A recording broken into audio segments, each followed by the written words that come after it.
അത്യുന്നതന്റെ മറവിൽ വസിക്കുകയും സർവശക്തന്റെ നിഴലിൽ വിശ്രമിക്കുകയും ചെയ്യുന്നവൻ കർത്താവിനോട് പറയും, അവിടുന്നാണ് എൻ്റെ അഭയവും എൻ്റെ കോട്ടയും, ഞാൻ വിശ്വസിക്കുന്ന എൻ്റെ ദൈവവും.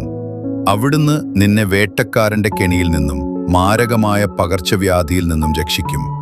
അവിടുന്ന് തൻ്റെ തൂവലുകൾ കൊണ്ട് നിന്നെ മറച്ചുകൊള്ളും.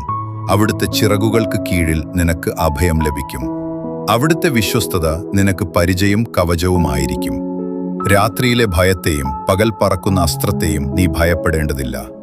ഇരുട്ടിൽ സഞ്ചരിക്കുന്ന മഹാമാരിയെയോ നട്ടുച്ചയ്ക്ക് നാശം വിതയ്ക്കുന്ന വിപത്തിനെയോ നീ പേടിക്കണ്ട.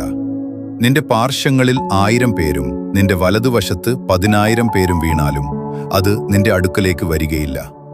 നീ നിന്റെ കണ്ണുകൾ കൊണ്ട് തന്നെ ഇത് കാണും. ദുഷ്ടർക്ക് ലഭിക്കുന്ന പ്രതിഫലം നീ ദർശിക്കും.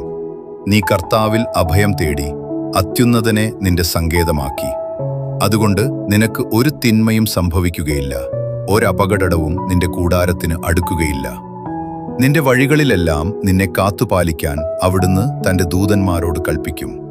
നിന്റെ പാദം കല്ലിൽ തട്ടാതിരിക്കാൻ അവർ നിന്നെ തങ്ങളുടെ കൈകളിൽ താങ്ങിക്കൊള്ളും. സിംഹത്തിന്റെയും അണലിയുടെയും മേൽ നീ ചവിട്ടും. ബാലസിംഹത്തെയും സർപ്പത്തെയും നീ മെതിച്ചു കളയും.